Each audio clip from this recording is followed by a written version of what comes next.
Oke, Assalamualaikum Farah. Waalaikumsalam Kak Kila. Masya Allah, Alhamdulillah hari ini kita bisa ngobrol dan sharing bareng nih ya sama Farah. Sebelumnya mungkin teman-teman kan belum kenal nih ya sama Farah. Monggo Farah perkenalkan dirinya. Namaku Farah Nelfaza, sering dipanggilnya sih Farah ya. Asalnya dari mana, terus kelahirannya tahun berapa nih? Itu kan banyak yang kepo pasti. Tanggal lahir sih enggak sih, tahun aja ya, 2003, tahun 2003, asal Pekalongan, Jawa Tengah, Kota Batik. 2003 berarti sekarang umurnya 18, OTW 19. Masya Allah, 18 tapi udah selesai ya Qurannya, Masya Allah. Proses, iya. Masya Allah, Masya Allah. Berarti sekarang masih mondok apa udah selesai nih Kak Masih Farah? mondok. Masih mondok ya. Mondok di mana kalau boleh tahu? Di Krapyak, Oke, di Krapyak. Nah, ini kan kita mau cerita-cerita nih ya, gimana sih pengalaman Kak Farah selama menghafal Al-Quran. Terus mulai menghafal Al-Quran itu dari umur berapa sih? Ini pengalaman cerita aja ya. Iya.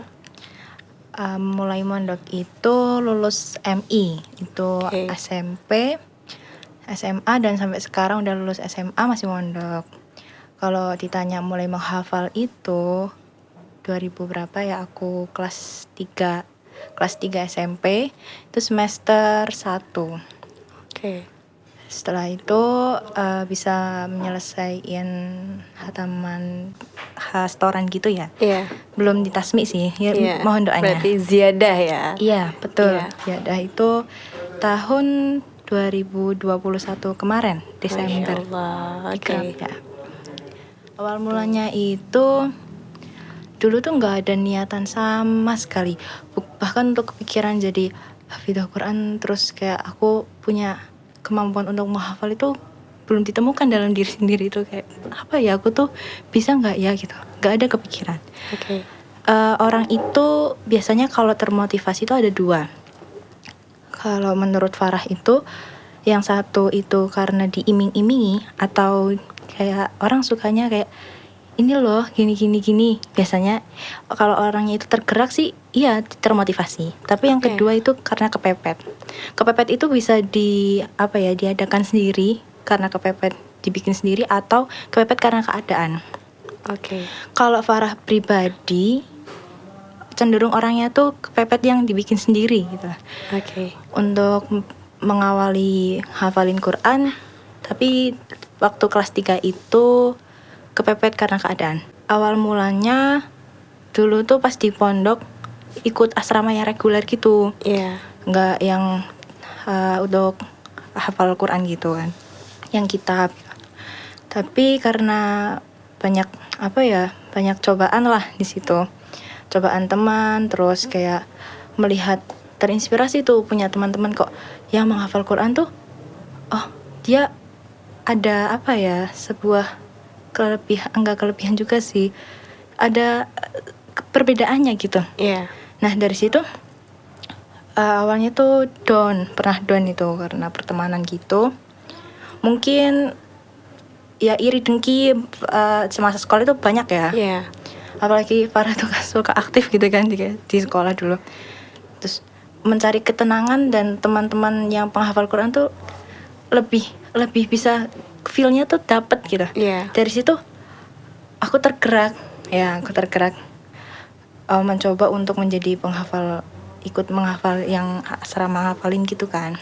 Ya dari situ itu jatuhnya di kelas 3 SMP. Iya. Terus akhirnya aku membaur tuh adaptasi ke yang asrama ngafalin. Dari situ mengalir berjalannya waktu. Nah itu bisa dibilang karena kepepet ya, lagi dibikin down sama Allah gitu kan. Tiba-tiba tergerak aja gitu. Dan nyampe sekarang tuh ya Allah, kok bisa aku nyampe di titik ini gitu. Iya, berarti udah dikasih jalan sama Allah ya. Semua itu udah ditulis, dan itu berkahnya doa-doa orang tua pastinya dan orang-orang sekitar. Dari situ terus alhamdulillahnya di kelulusan SMP itu tuh alhamdulillah tasyakuran 5 juz. Awalnya sih kayak ngafalin juz amma, terus berjalannya waktu diselingi ujian nasional kan dulu kan, ujian nasional, terus persiapan SMA, naik SMA gini-gini. Kok bisa 5 juz itu dalam waktu ya setahun ya kurang gitu. Terus tasyakuran, sempat kebingungan tuh mau lanjut SMA mana. Nah, Iya. kalau bisa spill nih di sini. Iya, monggo. Farah tuh SMP Ali Maksum, Iya. SMA-nya juga Ali Maksum. Jadi masih satu yayasan. SMA-nya ya udahlah. Eman ini kalau nanti aku pindah lagi ke pondok yang lain harus adaptasi lagi. Iya. Hafalannya juga aku kayaknya enak sih diterusin aja di sini. Ya, terus akhirnya kelas 1 SMA, 2 SMA dalam waktu 2 tahun itu tasyakuran lagi. Alhamdulillah dapet 10 juz. Iya. Dulu itu di sana sistemnya setoran, terus udah dapat 1 juz gitu, ada semaan atau tasmi gitu kan. Nah, waktu mau naik tahtiman kayak gitu emang harus ditasmi, tapi dulu yang 10 juz itu minimal 8 juz aja nggak apa-apa. Berarti 8 juz itu 1 kali duduk ya? Ya, sama dan ada sama teman-teman gitu. Iya. Oke, barengan. Ya, barengan. Oke. Terus habis itu tiba-tiba di tahun yang kelas 2 SMA ada corona. Iya. Ya Allah, rasanya nikmat sekali. Itu agak out of the box ya. Iya, oke. Waktu kelas berapa ya? 2 semester awal. Iya. Ya setelah Farah tasmi yang 10 juz itu ya udah tasyakur 10 juz di tahun 2019 akhir ke 2020 awal sebelum corona datang itu ada rezeki tuh alhamdulillah dari Allah lewat orang tua, kita sekeluarga umroh kan di situ. Insyaallah, iya. Mungkin karena ya Allah sebenarnya ini kalau dilihat orang-orang pasti enaknya doang. Iya. Ini di sini gak usah dibahas tentang Iya. turun. Tapi kan dibalik itu ya. Iya, dibalik itu Gimana cara mendapatkannya itu? Ya, Nah, oke. gitu. Ini cerita yang enaknya dulu aja deh. Iya. Tuh baru juga umroh itu dari Desember ke Januari, tiba-tiba wah udah pulang dari sana Arab itu mau berangkat sekolah lagi kan, udah izin. Iya. Aduh, kok tiba-tiba langsung udah baru nyampe beberapa hari di pondok diperpulangin karena ini ada corona gitu. Iya. Rasanya kayak ya Allah, udah ngerasa berdosa gak sih? Iya. Nggak sekolah lama, udah nyampe pondok dipulangin deh. Setelahnya nggak pernah berangkat ke pondok lagi sampai tiba-tiba udah lulus aja gitu. Tiba-tiba udah lulus ya. Feel-nya untuk ngerasain setoran buat ngafalin itu kan terakhir yang sebelum tasyakuran 10 juz itu. Iya. Setelahnya pakai online. Jadi emang setoran ke Bunyai langsung, ke guru ngaji kita langsung, Iya. dengan lewat via online walaupun dengan beliau juga, itu rasanya beda. Iya. Itu gimana sih rasanya kita tuh setoran secara langsung nih tatap muka nih kan sama Bunyai dengan secara online gitu. Apa sih perbedaan yang Kak Farah rasain? Untuk Farah sendiri, Iya. kalau udah berhadapan dengan beliau itu, setiap beliau datang gitu, langkahnya udah kedengeran tuh kayak deg-degan gitu. Ini bentar lagi mau maju gitu. Jadi di situ Farah tuh tipe yang kayak semakin ada mepet gitu waktunya atau ada target gitu, deadline gitu, semakin bisa masuk itu cepet. Iya. Kalau misal pakai online gitu, jadi seenaknya. Ini nggak baik sebenarnya, nggak boleh Oke. tapi karena keadaannya. Iya. Itu. Nah, jadi selama 1 tahun mau lulusan kelas 12 itu ya.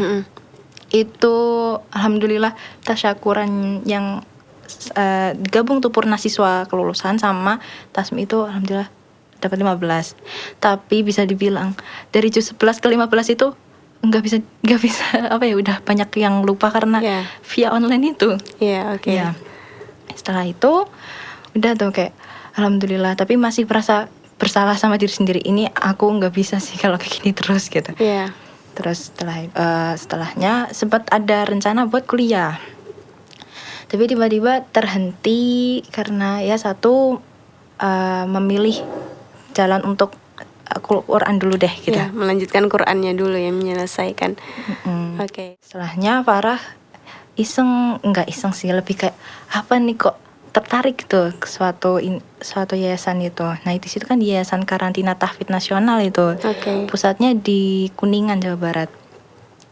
Ya di sana Farah ngafalin dan sistemnya itu ziyadah terus, nambah terus, Iya, nambah terus. nambah. Kalau di pesantren kan dia ada kitab, terus Iya. ya nambah dan murojaah, jadi bisa lebih kepegang ya. Iya. Kalau di situ itu emang fokus Quran, tapi efektif banget jamnya. Iya. Dari pagi nyampe malam setoran terus. Nah, tapi Farah di situ pas Ramadan. Jadi habis lulus dari SMA 5 Asum, terus langsung ke Yayasan Karantina Tahfidz itu pas Ramadan. Bisa dibilang pesantren kilat. Oke, ya. Di sana itu banyak ragamnya dari daerah mana, tapi kebanyakan dari Jawa Barat, ya kan. Kita sebagai Islam yang rahmatan lil alamin juga, Iya. dan toleransinya besar kan. Islam itu kan banyak ya. Iya. Nah, gitu. Nah, di Yayasan Karantina itu karena Farah terbiasa dari pondok rakyat yang NU banget. NU banget. Iya. ya. Di sini nggak apa ya, menyinggung apapun. Iya. Benar-benar Farah malah di situ menemukan perbedaan antar manhaj, Iya. terus antar perbedaan segalanya. Nah, di situ belajar. Yang penting kita orang tuh harus punya prinsip kuat sih. Iya. Biar untuk setiap terjun ke atau adaptasi yang hal baru itu nggak kaget gitu. Nggak kaget, Tetap nggak- berdiri pada prinsip. Iya gitu. Yang penting diniatin, itu Farah niatnya ngaji gitu aja. Habis itu di sana banyak teman, terus ambil yang program 2 bulan. Terus alhamdulillah gimana ya, bisa dibilang selesai 30 juz, walaupun itu ziyadah terus. Iya. Setidaknya itu adalah sebuah ikhtiar memurojaah yang udah pernah Farah hafal dan yang masih baru dari 15 ke atas ke 30. Iya. Itu biar nggak kaget buat nanti dihafal setelahnya. Iya. Gitu. Walaupun itu belum bisa ditasmi ya. Iya. Oke. Terus habis itu dari situ ini Farah mau kemana sih gitu. Merasa kayak yang di Krapia itu belum selesai gitu. Baru selesai 15. Akhirnya Farah sowan ke Bunyai Farah yang tempat setoran Farah selama di SMA SMP. Iya. Kembali ke Krapia lagi nih. Jadi mencari pengalaman juga tuh yang di kemarin Kuningan selama 2 bulan. Iya. Suka banget, suka dukanya banyak. Terus habis itu sowan, rencana sih sebenarnya tuh agak nanti. Ini ada alasan tersendiri ya. Kenapa tiba-tiba ikut percepatan juga di dalam Dongkelan. Nah, dalam Dongkelan itu miliknya ibunya Fatma Zuratunisa, ya, yang Farah sampai sekarang masih modal di situ. Akhirnya setelah sowan itu didapat jawaban dari beliau, oh iya nanti Farah ikut hataman yang Desember ini. Itu Farah datang ke beliau itu bulan Juli ke Agustus itu, setelah mau lebaran Idul Adha pokoknya. Udah Farah itu baru sowannya, tapi berangkatnya itu setelah Idul Adha. Nah, udah mulailah menghafal di situ, ikut percepatan. Diikutkan sama Bu Fatma untuk ikut hataman dan akhirnya kejar target. Setoran terus. Nah, di sini Farah mulai ngafalin di Bu Fatma itu dari juz 16. Karena satu emang pasti nggak boleh kan kalau murni ngafalin cuman nyari sanad itu ya nggak boleh. Tetap kalau ngafal tetap lillahi ta'ala kan. Iya, benar. Tapi yang kedua juga, ini kalau nggak diterusin eman gitu. Para ngalap berkahnya dari Krapia gitu.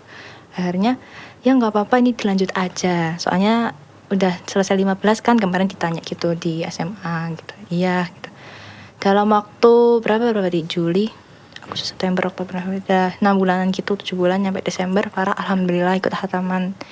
Yang mana itu hataman itu bisa dibilang tasyakuran. Makanya selalu Ibu Fatma itu menyebutnya tasyakuran, untuk mensyukuri rasa syukur. Alhamdulillah kita ini masih diberi kesempatan dan bisa menyelesaikan gitu. Bisa menyelesaikan 30 juz di situ dalam kurun waktu beberapa bulan. Rasa-rasanya memang kurang juga. Ya udah 2 kali berarti untuk percepatan. Jadi untuk jam sekarang nih, lagi berusaha untuk bisa tasmi kubro 30 juz. Amin, Doanya. amin ya Allah, semoga dimudahkan, Allah. dilancarkan ya. Karena kita tuh sebagai penghafal Al-Quran tuh ya hanya bisa berusaha ya. Kalau Iya. kata Bu Nyai Hana itu ojo wedi ora lanya. Yang penting kita deres. Nah itu yang penting deres aja dulu, ngaji aja dulu gitu kan. Iya. Masalah lancar nggak lancarnya ya itu urusan Gusti Allah ya. Betul. Gitu. Yang penting kita sebagai penghafal ini sudah menjaga sebaik mungkin gitu Iya. kan, jangan sampai melalaikannya. Nah terus nih kita sudah mendengarkan perjalanan Kak Farah nih menghafal dari SMP, SMA dan sampai sekarang.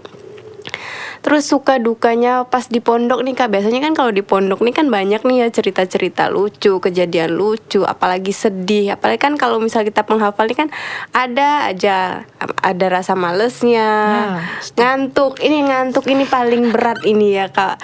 Saya juga ngerasa itu adalah salah satu godaan terbesar seorang penghafal Quran tuh adalah ngantuk. Saya terkenal suka tiduran. Saya juga loh. Jadi saya tuh dulu pernah nih siang-siang saya lagi ngafal di depan gerbang pondok. Tiba-tiba saya ketiduran di depan gerbang pondok. Dan itu kan umum ya, orang lewat saya ketiduran di depan situ. Bayangin betapa malunya saya dilihatin orang lewat. Tapi saya dibangunin sama teman saya. Mbak Gila bangun, masa ketiduran di sini gitu ya. Karena saya tuh siang-siang tuh wajib tidur gitu, tim tidur siang banget, jadi sama berarti. sampai ketiduran gitu ya. Nah terus tuh gimana tuh Kak, kalau versi Kak Farah nih gitu, cerita dari Kak Farah nih gimana? Tadi sempat tertarik yang Kak Kila kutip dari Bu Nyai Hana. Iya. Aku singgung dulu dikit ya. Itu saya dapat wejangan gitu, amanat dari suami Bu Nyai Fatma itu, Pak Zaki. Iya. Beliau itu pernah ngendikan seperti ini. Ngendikan itu ya dawuh itu ya. Pokok urusan lanyah, terus lancar, terus bisa ditasmi, itu adalah fadilah dari Allah. Iya. Jadi ada orang yang diberi kemampuan, dia nggak pernah deres dan kayak orangnya tiduran aja, tapi bisa ditasmi. Itu memang Allah tuh ngerido ya, semua diridoi. Iya. Dia mau dikasih kemampuan di situ, dan itu fadilahnya Quran yang Allah berikan kepada seorang anak itu gitu. Terus ada yang sering ngeluh kayak gini, Pak, kok saya tuh udah ngaji terus, udah kayak gini, terus gimana kok nggak bisa lancar gitu kan. Ya sabar, soalnya emang kewajibannya tadi yang punya Hana Kak Kilas singgung itu. Iya. Kita tuh diwajibkan deres. Kita tuh kalau misal pengennya tuh bisa ditasmi gini, itu tuh nafsu. Karena manusia, udah ini semua manusia pasti ingin enaknya. Iya, dan juga kadang manusia tuh butuh yang namanya pembuktian. Iya. Betul. Terus juga waktu tuh semakin cepat, semakin itu tuh kayak semakin manusia tuh pengen cepatnya gitu loh. Iya. Itu nanti jatuhnya kamu bisa riak gitu kan katanya beliau. Jadi apa adanya aja. Yang penting kewajibanmu deres. Kalau udah jadi orang yang ngafalin Quran, satu jaga diri, jaga hati, jaga Quranmu, itu paling penting kayak gitu. Deres terus. Ntar kalau deres terus tuh lanyah. Malah bisa jadi kalau lanyah nanti kamu gini. Ada beliau ngedikan, kalau ternyata kamu dikasih lanyah, bisa jadi kamu malah nggak pernah deres. Itu kadang Allah udah tahu kayak gitu. Iya. Nah itu adalah fadilah untuk lanyah. Untuk orang lain, teman-teman kita ini yang lagi pada ngafalin, yang lagi pengen tasmi, jangan terlalu fokus aku harus bisa tasmi gitu. Yang penting kita ini diwajibkan untuk menjaga hafalan kita dengan cara yang deres, terus ngaji, terus nanti Allah melihat perjuangan kita seberapa besarnya sih. Ntar juga pasti ada titik kemenangan atau udah atur semuanya gitu ya. Iya. Nah yang tadi Kak Kila tanya tentang itu ya, suka duka ya. Suka duka, iya, suka duka cerita di pondok. Suka dukanya nih pasti banyak banget nih ya kalau seorang santri itu, entah kesiangan lah, ditakzir lah, apalah macam-macam nih. Versi Kak Farah nih apa aja nih? Sering banyak tidur. Sering tidurnya saya tuh. Sampai itu loh di raport, ini buat lucu-lucuan aja. Iya. Sering ada amanat atau pesan, kalau ada rapat bawahnya ada kayak pesan dari wali kelas. Iya. Ananda Farah Naila Faza, kurangi tidurnya di kelas gitu. Terus habis itu waktu kemarin Farah yang hataman itu, Iya. Desember, bu guru saya wali kelas itu pernah nulis kata-kata itu, ngucapin selamat, doain. Terus beliau bilang kayak gini, apa ini alasan Farah setiap di kelas tuh tidur gitu, malamnya buat dress ya gini-gini. Enggak kok bu gitu. Jadi manggilnya Miss ya. Iya. Enggak kok Miss, enggak selamanya Farah ngantuk tuh karena ngaji malam gitu. Emang dasarnya anak yang ngantuk kan. Enggak apa-apa kok, itu nikmat. Tapi emang kadang kayak gitu. Iya. Dukanya kita buat kayak Farah ini, kita yang pada sekolah dan ngafalin gitu, itu beratnya di situ. Tugas sekolah ya jalan, ngafalin juga jalan. Iya, terus Farah juga SMA kan, ambilnya SMP yang umum gitu. Di situ plus minusnya pasti ada. Untuk alasan kenapa Farah nggak yang aliyah, yang ambil agama gitu, karena Farah punya prinsip sendiri gitu. Ya pengen Qur'annya jalan, ya umumnya juga jalan biar imbang. Nggak selamanya Farah kayak fastabiqul khairatus gitu kan, untuk menghadapi dunia yang semakin berjalan gitu kan. Iya, semakin berkembangnya zaman juga kan, kita juga harus perlu prepare nih kan. Iya, agar kita tuh siap gitu, biar besok pas keluar pondok kita nggak nganggung-nganggung aja nih gitu kan. Nah dari situ kadang itu benar kata bu guru saya itu, malamnya tuh ya Allah ini tugas banyak banget. Mana anak SMA itu tugasnya umumnya, saya anak IPA, jadi tugas-tugas IPA gitu kadang butuh praktikum gini-gini, kerja kelompok di pondok gitu. Enak tuh teman, karena tetangga kamar sendiri, ayo kita kumpul gitu. Nah dukanya kadang ya Allah aku belum siap, hafalan Tuhan besok ini gimana, ada punyai gitu ya. Kadang melek gitu, akhirnya ya gantinya tidurnya di kelas. Itu nikmat sih. Pernah nggak tiba-tiba Mbak Farah udah mau setoran, ini udah siap-siap setoran, pas deres lancar, tiba-tiba pas maju ke Bunyai blank, nggak ingat? Sering nggak tahu sih itu karena apa ya, emang satu kadang faktor nggak siap, yang kedua udah siap tapi kok aku deg-degan sendiri gitu. Itu tuh tiba-tiba tiba-tiba datang sendiri gitu loh. Iya. Kayak langsung baru juga bismillah langsung apa ini? Apa ya ayat pertamanya ya gitu ya, terus ngeblank gitu ya. Terus itu kalau misalnya udah lupa, itu biasanya diingetin bunyainya apa langsung disuruh deres lagi gitu? Tergantung guru ngajinya ya. Kadang kalau bunyai lagi ada halangan gitu, digantiin sama pembimbing guru ngaji yang lain. Tipe orang tuh beda-beda. Iya.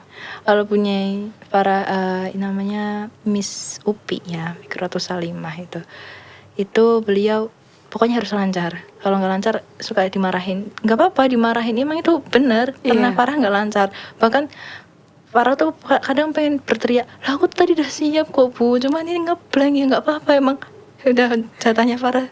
Berarti ada hikmahnya Farah harus ngaji itu lagi kan. Iya. Itu dimarahin, nanti udah besok diulang gitu. Ada yang kayak gitu. Terus kalau punya Fatma juga tetap dituntun. Ada yang tipenya kayak nuntun gitu. Tapi kalau udah semakin parah, kayak udah lupanya yang banget, udah sampai sini aja, ditutup gitu Qur'annya, mundur besok lagi gitu. Oke, Masya Allah banget ya teman-teman. Cerita dari Kak Farah hari ini sangat menginspirasi buat teman-teman yang penghafal Quran dimanapun. Pesan terakhir nih Kak untuk teman-teman yang penghafal Al-Quran yang mungkin lagi sekolah, kuliah, terutama yang masih sekolah nih ya. Iya. Pesan-pesannya Kak, pesan terakhir. Pesannya ini Farah ambil dari ngendikan Pak Yai Kulo. Bapak Zaki itu pernah berpesan, zaman sekarang sekolah itu penting, nyari ilmu itu penting, dan bisa lewat sekolah atau ya teman yang sama itu ya, lingkungan gitu yang benar-benar di pondok, tanpa kuliah juga bisa. Yang pasti buat yang sekolah-sekolah gitu yang udah juga ngafalin nih, yang ngafalinnya terutama yang lagi ngafalin, selalu mengutamakan, menomorsatukan ngajimu itu gitu. Ngaji Al-Qur'annya. Jadi ngaji sambil kuliah, ngaji sambil sekolah, bukan sekolah sambil ngaji atau kuliah sambil ngaji. Karena dengan bahasa itu tuh jadi kita tuh punya mindset sesibuk apapun nanti kita banyak tugas di sekolah atau kuliah, kayak aku lebih kewajibannya ini gitu. Aku kudu ngaji intinya ya. Mau sesibuk apapun kita hari itu ya minimal kita harus ngaji dulu gitu ya. Iya, itu kadang kalau misal aku pengen jadi dokter, nggak apa-apa. Nggak yang kita kalau misal udah orang Quran tuh harus ambil ilmu yang agama gitu. Jadi itu buat apa ya? Buat semangat kita biar nggak lupa kalau aku punya kewajiban itu. Biasanya orang kadang lingkungan mempengaruhi bisa lalai. Gitu. Iya. Iya, tergantung lingkungan. Terima kasih Kak Farah atas waktunya hari ini. Masya Allah ya sangat bermanfaat sekali teman-teman. Ya semoga kita bisa bertemu lagi di lain waktu, sharing-sharing lagi ya. Insya Allah kita, karena Kak Farah ini walaupun umurnya masih 18 tahun tapi pengalamannya sangat banyak yang insya Allah inspirasi, sangat-sangat menginspirasi untuk diceritakan dan didengarkan banyak orang. Ya terima kasih teman-teman. Assalamualaikum warahmatullahi wabarakatuh. Waalaikumsalam.